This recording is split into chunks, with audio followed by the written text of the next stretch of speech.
જય શ્રી કૃષ્ણ મિત્રો, કેમ છો? મજામાં ને? આજે આપણે ઇન્સ્ટન્ટ અથાણું બનાવીશું, તે પણ આપણે લસણ કેરીનું. આપણે એકદમ પંજાબી અથાણાને પણ ટક્કર મારે તેવું આપણે લસણ કેરીનું અથાણું બનાવીશું.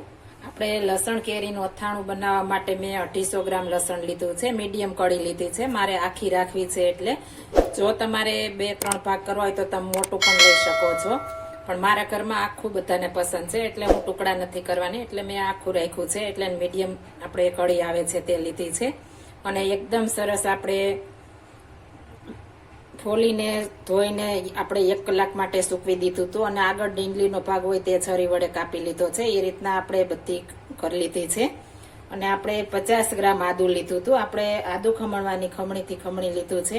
અને મેં 300 ગ્રામની કેરી લીધી હતી, તેમાંથી આપણે અડધી કેરી નાખી છે, રાજાપુરી કેરી અડધી ખમણી છે. જો તમારે બહુ વધારે ખાટું ખાતા હો તો તમે વધારે કેરી, લસણ, આદુ જે તમારે ક્વોન્ટિટી પ્રમાણે લેવું હોય તે પ્રમાણે લઈ શકો છો.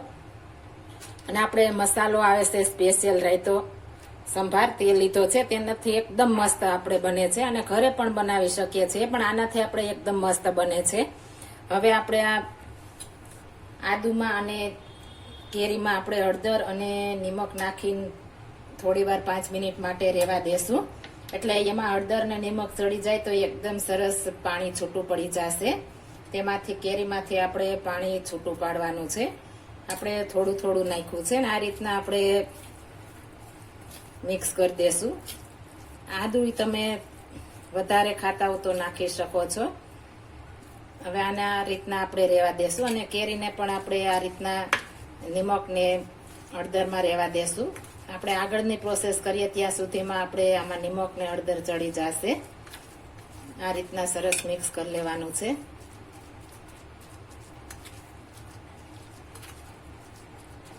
હવે આને આપણે થોડી વાર રહેવા દેશું, એટલે આમાંથી પાણી છૂટું પડી જાય. આપણે તેલ મૂકી દેશું. આપણે લસણ ફ્રાય કરવાનું છે. આપણે અથાણામાં જોઈએ તે પ્રમાણે નાખવાનું છે. એટલે આપણે વધશે તેલ તે પણ આપણે ઉપયોગમાં લેવા જશે અથાણા માટે. આપણે તેલ મૂકી દીધું છે. આપણે થોડું એવું ગરમ જ થવા દેવાનું છે. અને આપણે આનો કલર ચેન્જ નથી કરવાનો. આપણે ખાલી સોફ્ટ થોડું એવું થાય ત્યાં સુધી અને તેની કચાશ દૂર થઈ જાય એટલી જ આપણે રાખવાનું છે, વધારે નથી રાખવાનું. આ રીતના આપણે એકદમ ધીમા ગેસ ઉપર 1 મિનિટમાં સરસ સોફ્ટ થઈ જશે. વધારે સોફ્ટ થઈ જશે તો આપણે ટેસ્ટ ફરી જશે. એટલે આપણે ખાસ ધ્યાન રાખવાનું છે કે આપણે માઇનર જ સોફ્ટ કરવાનું છે. આપણે સરસ સોફ્ટ થઈ ગયું છે. હવે જે વાસણમાં આપણે મિક્સ કરવું હોય તે જ વાસણમાં આપણે કાઢી લેવાનું છે. આ રીતના આપણે થવા દેવાનું છે. બધું કાઢી લેશું અને તેલ આપણે ઠંડુ થવા મૂકી દેશું. આપણે લસણ ને તેલ ઠંડુ થાય ત્યાં સુધીમાં આપણે કેરી પણ મસ્ત આપણે હળદર ને નિમક ચડી ગયા છે. આપણે આ રીતના જારી લેશું, અથવા તમે કોટનના કાપડમાં પણ નીચોવી શકો છો. પણ આ રીતના નીચોવશું તો આપણે ફટાફટ થશે. અને આપણે કાપડમાં ચોંટવાનું આપણે ઘણી પ્રોસેસ થાય છે. એટલે બંને આપણે એક સાથે રાખીને આપણે પાણી નિતારી લેશું. ચમચી વડે આ રીતે કરીશું એટલે આપણે બધું પાણી નીકળી જશે. આપણે પાણી જરા નહીં રહેવા દઈએ.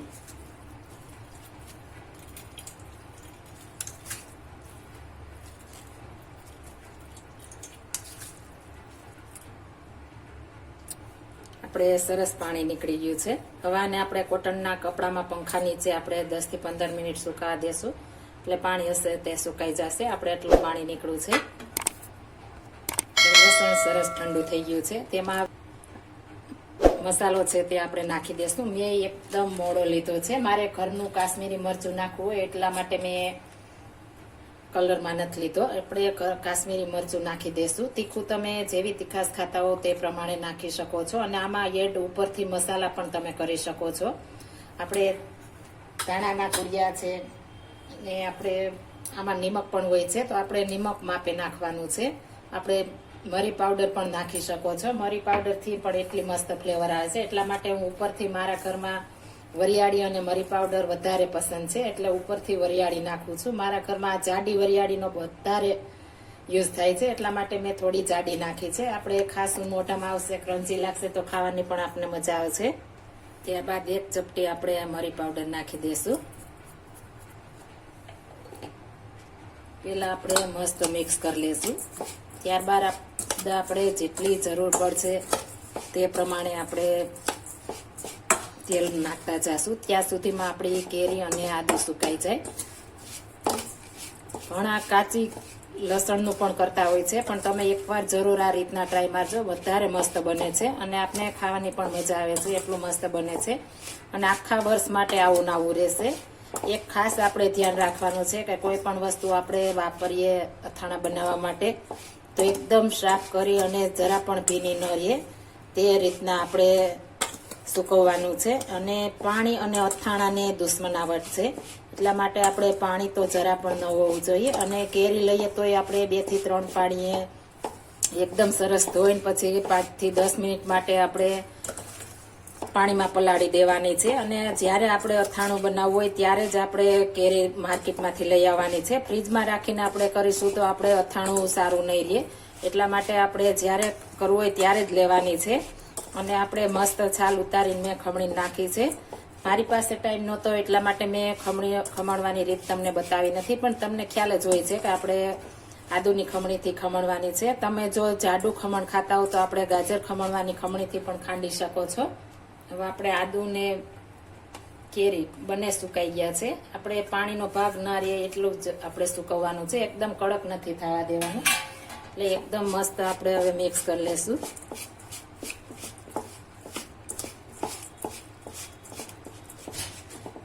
હવે આપણે તેલ ગરમ કરીને ઠંડુ કરેલું છે તે તેલ નાખી દેશું.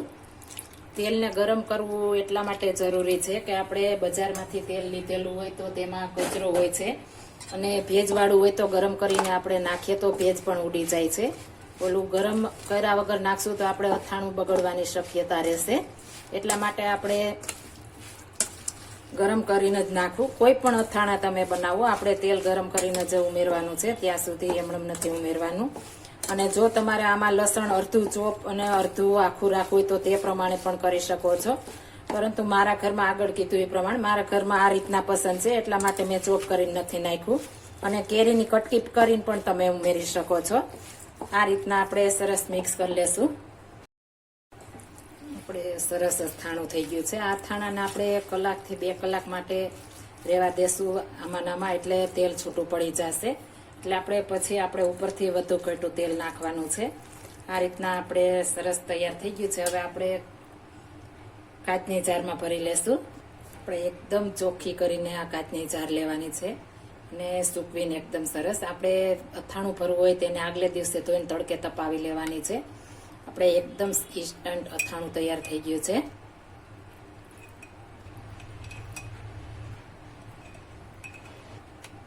આપણે આ રીતના દબાવતું જવાનું છે. દબાવેલું હશે એટલે આપણું આવું ને આવું અથાણું રહેશે એકદમ સરસ. આપણે ઇન્સ્ટન્ટ મસ્ત મજાનું અથાણું તૈયાર થઈ ગયું છે. આપણે આને 2 થી 3 દિવસ બહાર રાખશું, ત્યારબાદ આપણે ફ્રીજમાં રાખીશું. આખા વર્ષ માટે તમારે જો રાખવું હોય તો ફ્રીજમાં મૂકવાનું છે. ને આપણે 2 થી 3 મહિના સુધી બહાર કાંઈ નથી થતું, પણ આપણે લાંબા સમય સુધી સ્ટોરેજ કરવું હોય તો આપણે ફ્રીજમાં મૂકી દેશું તો 1 વર્ષ શું 2 વર્ષ આ અથાણું આવું ને આવું રહેશે. ને કલર પણ તમારો ડલ નહીં થાય, એટલું મસ્ત રહેશે. તમે જરૂર એકવાર આ રીતના ટ્રાય મારજો. અને આપણા ગુજરાતીઓને ત્યાં કેરી કાચી આવવા માંડે ત્યાં આ અથાણું ન બને તેવું બને જ નહીં. બધાની ઘરે ઘરે આપણે લસણ કેરીનું અથાણું બનતું હોય છે. જો આ મારી રેસીપી પસંદ આવી હોય તો મારી ચેનલ લાઈક, શેર અને સબસ્ક્રાઈબ કરી દેજો. ફરી મળીશું નવી રેસીપી લઈને. જય Shri Krishna. Thank you for watching guys.